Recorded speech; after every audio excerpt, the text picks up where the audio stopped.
Дамян Продакшн. А здрав за Борис, от сестра му Ани и зет му Андрей Новачаница. За моя брат Борис, от сестра ти Ани и зет ти Андрей Новачаница.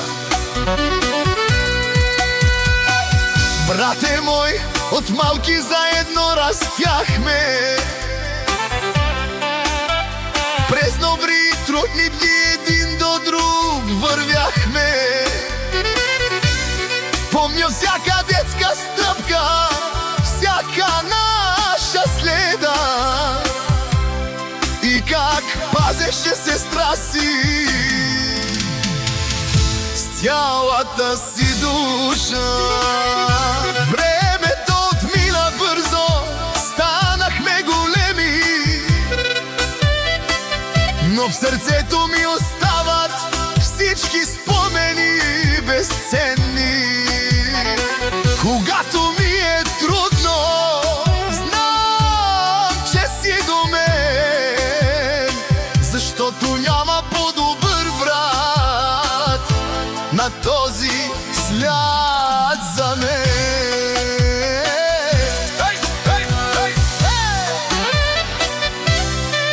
Бори се, братко мой, бъди жив и здрав, с високо вдигната глава върви напред и бъди корав.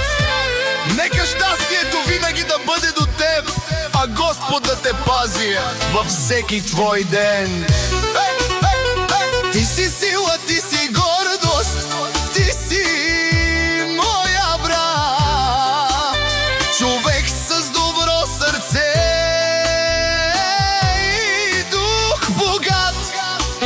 И каквото и да стане, знай едно сега: сестра ти винаги ще бъде до теб в света.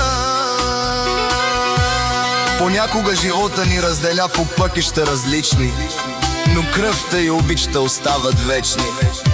И дори да не го казвам всеки ден с думи, ти си част от мен и от най-светлите ми спомени.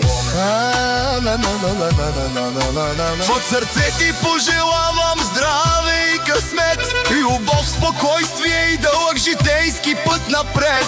Ани и Андрей ти казват с обич голяма, гордем се с теб, бори се и винаги ще те обичаме.